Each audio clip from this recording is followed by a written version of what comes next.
víš, že tě mám rád, vole, já to mi říkám. Ne, teď já jsem já vím, jak jsem se s tebou jel taxikem, jak jsem tě poslal do prdele, ale jsi tě na pěstí, jo? To byla před barákem, vole. No jasně, já si No, on mě vez taxikem a vystoupili jsme a Jirka říkal, dojdeš domů, já jsem ty vole, já dojdu ty vole, normálně přes přechod ty vole. Jsem na něj byl normálně agresivní. To si nepamatuješ, pamatuješ?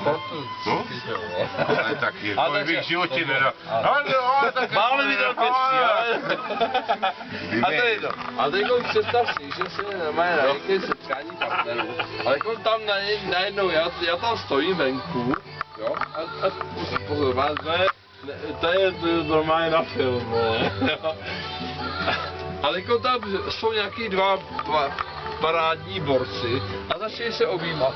Jo, ty jsi borec, já tě miluju, ale my se nejlepší kámoši. A já toho jednoho znám, že jo. Ale jako oni tak jako se jako začali kyvácet a spadli. A spadli tak, že normálně tam stále zaparkované auto, tak vzali normálně nárazník toho auta hlavou. Jo. A jeden to vzal takhle a druhý jak byl vlastně, představ si, že padáme, jo. Tak já bych to vzal takhle a ten druhý má šli tady na čele, jo. A spadli. Jenže bohužel, to byl dole, oni spadli takhle. No, to si umíš a ten, co byl dole, tak samozřejmě to vzal takhle čelem a ještě o podlahu, o asfalt, že? To bylo Ne, to nebylo ve Zlivě, to bylo děsi, vole, ne, tam je v prdeli a... Nevím. To je jednou, kdy to bylo. Whatever, vole.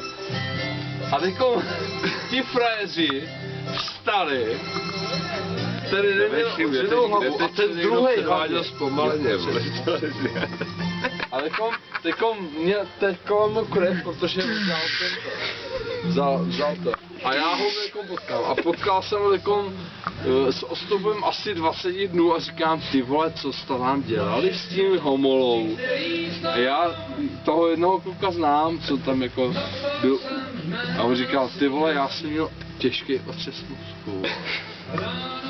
A říkám, no ale ty se tam s tím Petrem Homolou, vole, vítel jako nejlepší kámoši, vole, co se stalo, a on říkal, ty nejlepší, vole, prdele v tom, že já jsem se s ním tam viděl úplně poprvé.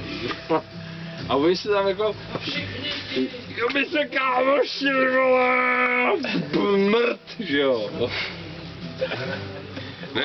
A ten debil měl těžký otřes mozku, vole, on pak týden byl, vole, dovolený. Já se normálně